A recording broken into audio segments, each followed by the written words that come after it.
Leo, the first time. This is why that people take Leo as an analyst, man. He's so good at these predictions here, and that will round up RRQ's draft. Honestly, if we're looking at the draft, ONIC Philippines finishing it off with that Harith in the gold lane for Marquee. Thoughts on the draft, LaFell? All right, so looking at Harith over here, it is a very good scaling kind of hero. And from the side of RRQ, I guess there's not much answer towards this Harith. So, not gonna lie, I kind of like the draft coming in from the side of ONIC. Yeah, but look at that. It's going to be Achil throwing in some extra words right after the picks have been set. They are going to load into the game right now, but I want to hear some predictions just based on the draft right now. I think the early game is actually looking good for RRQ. Deceptively good, because you have the Farsa, you have the Matilda, just those two. If you play it right, and even the Esmeralda, I've seen R7 do amazing things at the 2-minute mark on this hero coming out of the XP lane. So that being said, I think ONIC PH better slow their roll, especially since they have a Harith. But the thing is, they do have this Selena. The Selena can actually help win out the lane. Any lane that she chooses to go, whether the XP or the gold. So the Selena can play it slow. However, I feel like, especially going up against this Aldos, maybe they want to go maybe a little bit faster. Well, the questions will be answered here in the game. Are you ready? It's going to be RRQ and ONIC taking it to the land of Dawn, as both of these side lanes are already going in for some crazy trades on the board. Selena, what happened in that early stage? Beloyski already at such low HP. Yeah, looking at the mid lane just now, she tried to go a little bit aggressive, but Clay manages to damage her a little bit more, especially here, Vin on this Matilda, focusing every single hit from the first kill, managing to hit her. But I feel like in this early stages of the game, it's still fine, it's still controllable. It's how they transition after this. Yeah, I like how you put it, Leo. Deceptively good. I agree completely, man. The Esmeralda, everyone says, yeah, scaling hero. But in that early stage, it's actually really, really good, especially when you're talking about the early mobility, where Yu Zhang, yes, has mobility, has that teamfight potential, but only after that ult. Yep, and so far the only thing that ONIC can do is win the vision game, and of course try to find those pickoffs for Beloyski. Zin looks low. Oh, Aldous is gonna get taken down. That's your first blood by Razor, picked up by the Filipino team, ONIC. And that's what I was saying. RRQ HOSHI, they're playing on one plane of deception, while ONIC PH might be doing the same thing. Shades of Na'Vi possibly playing Possum early on. What is this, 2 minutes? Now this is what I'm talking about, because the Selena is actually very good in any lane, whether EXP or gold. You just have to pressure a little bit, and Zin went a little bit overzealous, had his first death over there. We just want to see what ONIC Philippines wants to transition on, and looks like the turtle is going to be the objective. Yeah, they really like to do these kind of things, but Vin is already in there. He's going to try to go and do some damage. Only time when able to get back onto two members right now. So Albert gets kicked away. He's going to get taken down. And R7, he's going to try to go for more. Beloyski for the price of Albert. That is not a good trade, but they're trying to make it a better one. Dlarski now caught in the 1v3, instantly taken down, and that's going to be RRQ going and equalizing the board 2-2. So far, 1 kill up, but then Kairi still got the turtle. I guess the only real place where there's no true neutrality is bottom lane, because look at this. Marky's just bullying Sin. Oh, yeah, you can see the majority of that gold lead is going to come down from Marky. 300 gold lead, and that turret gold has been taken away. Yeah, right now I'm looking at from the side of RRQ HOSHI, where Albert, again, not afraid to go in front to get that kind of play, but I want to see his team following up with him as well. Early in that turtle fight, I feel like they could have played it a little bit better, perhaps a better kind of engagement, but probably just a little bit too aggressive trying to secure that turtle. Oh, but R7 now caught in a bad situation, still able to run away, deal some damage back to Beloyski. It is going to be both of these members taking a half HP. ONIC still with that lead. And now we are going to take a look. Vin going very aggressively onto Kairi, holding off to that Circling Eagle. Sir Clay is here for the airstrike to pop it off, just to zone Kairi away, as he will need to go back into his jungle. Still, both of the teams on equal grounds. Let's take a look at the items so far. Sir Clay didn't find anything there. Again, you see the mechanical genius of Kairi. Up top, it's Albert trying to get this gold crab, and Kairi giving him a visit. I think there is one loss here for Beloyski. Just don't do XP lane anymore, it's clearly a loss. I think it's a much less financial, beneficial thing here, at least for finances and for XP. So yeah, maybe try to give Marky a visit. That might be a good try. Yeah, speaking of Marky, right now he already completed his Calamity Reaper. Looks like he is on the way on finishing. Oh, over there, Clay getting attacked. But again, for the side of Marky, he's on the way completing his Feather of Heaven. And I feel like right now, RRQ HOSHI is giving a little bit too much space for the side of Harif. Because again, he has that Purify. He's going to be nasty in team fights. Yeah, and now we can see already ONIC preparing this turtle. Really, really good setup from them, able to get Farsa really low. Vin trying to open up the map, will be able to dodge away from the Abyssal Arrow as ONIC goes and starts it up. R7 though being such a nuisance already here, guiding Win to save him away from that engage, but he is extremely low. This is not a really looking good for the side of ONIC, but Abyssal Arrow, once again, is going to be dodged away. RRQ, they might look for the collapse. ONIC might look for the collapse. It's just going to be the matter of who gets it. Final execution to go in and get the turtle. Now an all-fight breaks loose. Vin goes in for the Circling Eagle onto Hatred with, oh my god, it's going to be taken down as that's going to be Albert. He's going to Lycan Pounce, unable to connect onto anything. R7 going in for the Falling Sun as well, as both teams will just choose to disengage ONIC with the lead. Baloyski's playing geometry, man, and Circlay's not picking up. Honestly, he's drawing lines and points with this arrow, and the strap are going to jump on R7. He's going to be fine. This is a great read from RRQ HOSHI. They understood that we have to change the dynamic because bot lane's going to get hammered here. Let's switch over to top lane, and that's exactly where Marky went. On to my point again. LaFell said it best, wherever Baloyski goes, he just changes the pace of the game, and right now, Vin catches another one. Baloyski has just been so on point.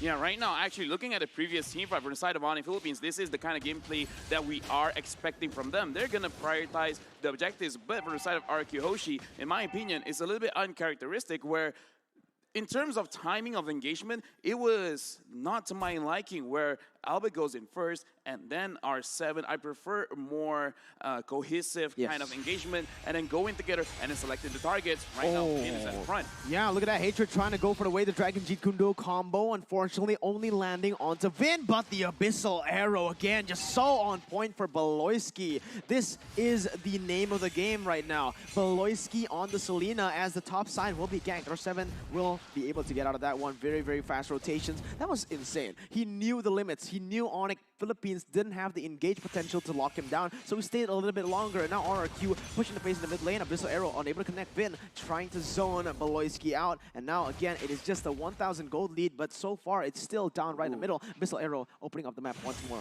It's a 1,000 gold lead off of a significant objective. It's a turret.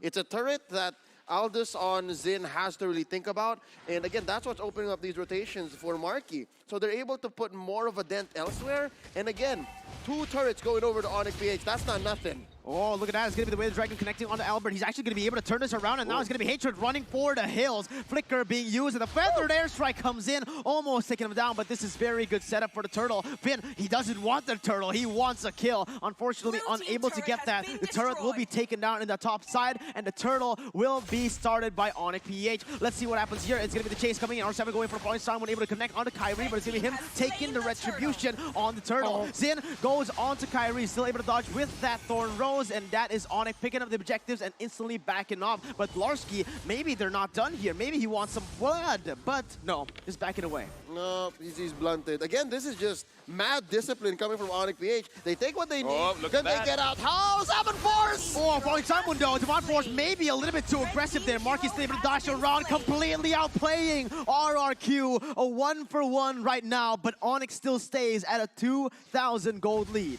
Yeah, but the thing is, this 2,000 goal lead is still playable because from the side of RRQ HOSHI, they can still win this one just because the draft, they have a lot of scaling on this Aldos, on this Farsa, as well as Mirko, you yourself have said that this Roger, even though it is very strong in the early stages of the game, but can be very strong as well in later stages of the game just because of how tanky he can get. But from the side of ONIC Philippines, this is an interaction that we haven't seen for a long time, which is the Harif as well as the Esmeralda, where it is a matchup where if the Esmeralda plays it well, she can win. But if the Harif can kite around, then he can win. And as of right now, look at this, an engagement coming in from RRQ. The base by Baloyski, able to bring Vin back to the turret right now. So for the airstrike will be popping. Oh, Kyrie coming for the puncture and securing the triple kill. Kyrie has finally come to play. 4 for none off of the back of a circling eagle bait. RRQ Hoshi unable to find anything else on the map because even Xin has to retreat. He was way too deep, could have pushed that tier 1 down bottom, and now ONIC are going to convert out of their minds. Going to go for the early choke and then start to get equilibrium and even maybe push part the line through all of these lanes. Amazing play. Yeah, right now we got to go back to the keys to victory. But before that, let's look at the replay again. From the side of RRQ Hoshi over here, we can see that Finn engages, but he went in alone. His team is not confident in that. Look at Albert. Albert trying to run away. Clay still trying to fight. So this is what I'm talking about in terms of their communication. It looks like they're a little bit all over the place. It's like, what do you want to do? I want to do something else. So from the side of RRQ Hoshi, they have to give a little bit more respect on the side of ONIC Philippines, and they have to start taking this a little bit seriously and start to slow their roll and actually go in as a team. Yeah, at this point right now, it is going to be ONIC with a 4,000 gold lead, and exactly what they like to do right now. Splitting up the map, playing it one by one, shoving the lanes, and looking for picks on the board. And honestly, man, we've seen Beloyski just play Rafaela. This Selena is insane. Yep, it's a more aggressive take on what he's been doing so far. And halfway through the draft, I was expecting that Beloyski would try to go for these death bush plays, but look, they're going! Oh my god, Marky is able to go into the backside. Albert is going to get taken down! There's nothing they can do! RRQ trying to run away, but Kyrie comes in with the Phantom Execution. Furious tries to come in as well. Xin goes back in for the re-engage onto Dlarski. He's able to pick him up right now as Clay picks up the double, but Kyrie keeps on going. Xin, he can't go for more. He'll be able to pick up one more on the board with 1v1 against Kyrie. Has the stacks, has the damage, but will he be able to outplay Kyrie? Xin is not going to be able to. ONIC picks up a wipe out in the 10th minute of the game. A fine Knight versus the One Punch Man. Boy, this is MLBB, not anime, not manga. And look at that. Marky has just pushed all the way straight into the inhibitor in mid. They've opened up all the lanes. Only one tier 2 standing down bottom. And from 4K now to about 6, ONIC PH is ahead. Yeah, we got to look back at the keys to victory for the side of RRQ Hoshi. They need to establish lane dominance, and unfortunately, they couldn't do that against Marky. As I said earlier in the game, the point where Marky had the Calamity Reaper, he actually finished it a little bit earlier than he really should have, and because of that, they start to win off of this Harif pick alone. Because right now, in terms of itemization, he already has that Feather of Heaven, Holy Crystal, as well as Concentrated Energy. Whenever he gets a kill, he's going to get a lot of healing from that, and it can just help him sustain throughout the fight. And the way that Kyrie is playing, he doesn't go head-on strong. Yes, he does, but he kites around, he waits for all the cooldowns, and then he is patiently, he can re-engage. And it's exactly that interaction, that line of decision-making by Marky to build this way that's making him win this fight between him and R7. This is an argument that we've been having for the better part of the past 2 years. Esmeralda versus Harriet, Harriet versus Esmeralda, and clearly right now, Marky's eating good. Look at this catch. Oh, way the dragon onto Xin. He can't go anywhere right now. He's going to be Thorn Rose to pick up the unstoppable for Kyrie. And honestly, that is an accurate depiction right now as Dlarski just zones away 4 members. He is literally unstoppable. This is RRQ getting dominated here at game number 1. Kyrie already trying to get the Lord. Trying this is an understatement. It's going to be an easy secure for this team. There is no try, only do. Yeah. Yeah, and this is why we can see that in terms of audience prediction, they're not too sure whether it is going to be RRQ or ONIC Philippines, because again, look at both of these teams. They look very, very strong. RRQ Hoshi right now, they're in the back line. You know, I do want to see how are they going to handle this kind of situation, because again, remembering what happened to Toda, they can just slow down the game and then somehow they will find keys to victory, because this is the thing about Indonesian teams. They only need to win one team fight. Just one team fight is all they need, and then they will turn things around. Absolutely, and now let's see what ONIC has to do here. They have the Lord, Enhanced Lord, coming into the mid lane. They are going to set up all the waves to go for that siege, a 3-wave push. This is at least an inhibitor turret taken down, you know? That is at the very least. Let's see if RRQ can defend. Enhanced Lord marching down the mid lane. It is going to be it taken down instantly right here with the Abyssal Arrow to zone away the members from taking the minion waves. Kyrie just dashing all over the place with the puncture, able to use that passive really, really well, as ONIC will be able to take one inhibitor turret, and that is the most important one. Right now, looking at ONIC Philippines, they are looking at a good condition to end the game. However, they have to be very, very careful over here because cards like that. Oh, Albert gets caught, and now it's going to be the all-follow-up. Albert gets completely taken down, and Vin will follow through. Zin is going to be able to crack that bottom side, that back line with the kill, but look at the combo. Wombo is coming in. It's going to be Kyrie just outplaying the entire team and looking for the kill. A maniac for Kyrie. No, it's only a triple kill, but ONIC Philippines starts off with a statement. Kyrie can share. Kyrie can share. He put the gold all over, but it doesn't even matter.